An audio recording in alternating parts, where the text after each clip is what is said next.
Et nous poursuivons avec une question de Madame Ferrari.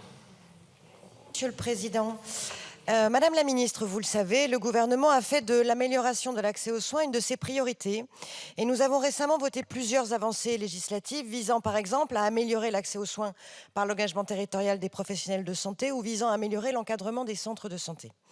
Ainsi, dans le domaine de la santé visuelle, des améliorations ont été apportées au cours de ces dernières années, notamment dans la réduction des délais de rendez-vous pour un examen de la vue. Les opticiens-lunetiers sont désormais autorisés, dans le cadre du renouvellement des verres correcteurs, à adapter l'ordonnance médicale initiale de l'ophtalmologiste. Par ailleurs, le décret du 7 décembre 2016 a introduit la notion de protocole organisationnel permettant une collaboration renforcée entre ophtalmologistes et orthoptistes.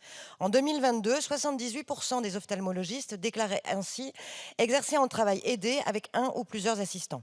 Ils peuvent désormais déléguer à un orthoptiste les renouvellements de lunettes et lentilles pour les cas les plus simples.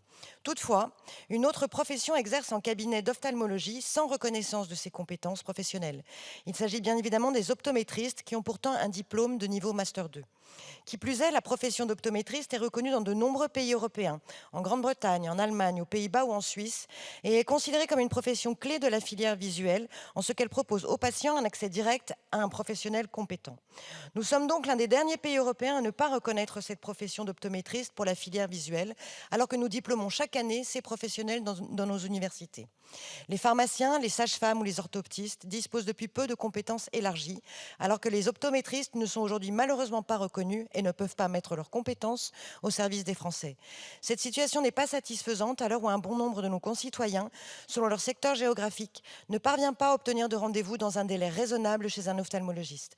Madame la Ministre, pourriez-vous nous indiquer si des réflexions pour reconnaître cette profession sont en cours et les délais éventuels selon lesquels nous pourrions engager des travaux en vue de la reconnaissance de la profession d'optométriste? Cette question est une nécessité pour fluidifier davantage le parcours de soins de nos concitoyens qui ont besoin d'accéder le plus vite et le plus rapidement à des soins visuels. Je vous remercie. Merci Madame la députée. Madame la Ministre. Merci Monsieur le Président. Madame la députée Ferrari. La ministre du Travail, de la Santé et des Solidarités, la ministre Vautrin, m'a chargé de vous répondre en son nom aujourd'hui. Les besoins de santé visuelle des Français connaissent depuis plusieurs années une forte progression en raison du vieillissement de la population et des évolutions épidémiologiques. Et de façon générale, j'ai envie de vous répondre. Il est donc impératif de rendre les soins visuels accessibles à tous, pour tous et partout. Pour répondre à cet enjeu, plusieurs mesures sont d'ores et déjà mises en œuvre, comme l'augmentation du nombre de postes d'internes en ophtalmologie. Entre 2017 et 2023, le nombre de postes ouverts et pourvus a augmenté de près de 10%.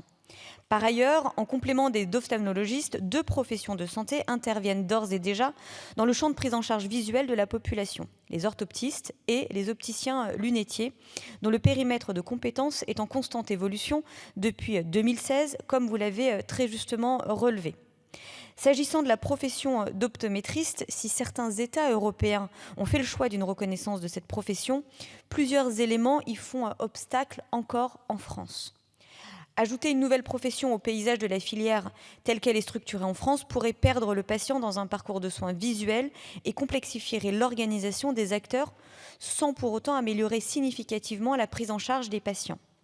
Enfin, la composante commerciale de la profession d'opticien lunetier semble difficilement conciliable avec une qualité de prescripteur de premier recours dont disposent les optométristes. L'optométrie se présente ainsi comme une profession hybride de soignants-vendeurs comportant potentiellement des risques de dérive majeures. Pour l'ensemble de ces raisons, la reconnaissance du métier d'optométriste n'est actuellement pas envisagée par le ministère du Travail, de la Santé et des Solidarités, qui travaille sur les ressources de la filière. Je vous remercie. Merci Madame la Ministre. Madame Ferrari, allez-y. Merci Madame la Ministre pour cette réponse qui m'étonne un peu dans la mesure où aujourd'hui, on l'a vu, les opticiens lunetiers ont déjà la possibilité d'aider davantage nos ophtalmologistes.